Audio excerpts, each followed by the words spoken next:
लुम्बिनी सांस्कृतिक नगरपालिका वडा नम्बर 1 खुनगाईका लागि हिजोको दिन एक अपत्यारिलो घटना घट्यो। खुनगाई चोकबाट दक्षिणतर्फ करिब 200 मिटर पर मनीष आयल फिलिङ सेन्टरको अगाडि रहेको गहुँ काटिसकेको खेतमा एक ठूलो आगलागी भएको छ। आगोको उत्पत्ति र यसको कारणबारे अझै अनुसन्धान भइरहेको छ, तर यस भयंकर घटनामा कुनै क्षति भने भएको छैन। आगो फैलिन सुरु भएपछि त्यहाँका स्थानीयवासी साथै बारुड यन्त्र सबै मिलेर तत्कालै घटनास्थलमा उपस्थित भए। यद्यपि घटनामा रहेका व्यक्तिहरूले समयमै प्रतिक्रिया जनाएर आगो नियन्त्रणमा ल्याएका छन्। आगो निभाउनु अघि ठूलो क्षति भएको भए यो घटनाले आसपासको क्षेत्र र मानिसहरूको जनजीवनमा ठूलो खतरा पुर्याउन सक्थ्यो। धन्यवाद भन्नुपर्छ ती सबैजनालाई जसले आफ्नो समय र साहसको प्रयोग गरेर यो अप्रत्याशित दुर्घटना नियन्त्रण गर्न मद्दत गरे। यो घटनाले सिकाउँछ हामीलाई कि समुदायको एकता र सजगता कसरी जीवन र सम्पत्ति बचाउनमा महत्वपूर्ण भूमिका खेल्दछ।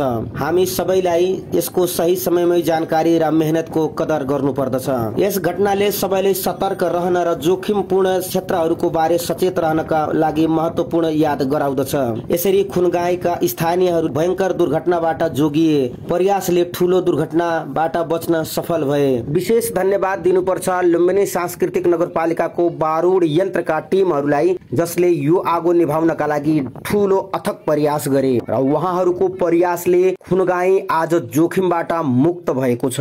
यो घटनास्थल भन्दा करिब 200 मिटर पूर्वपट्टि मनीष आयल फिलिङ सेन्टर छ, जहाँ लाखौं लिटर पेट्रोलियम पदार्थको भण्डारण रहेको छ। यस्तो संवेदनशील ठाउँमा कुनै पनि आगोजन्य क्रियाकलाप गर्दाखेरि सचेत रहनु जरुरी छ। घरभित्रबाट निस्किएका फोहोर, कसिङ्गर आदि सामानहरू जताततै नजलाऊ।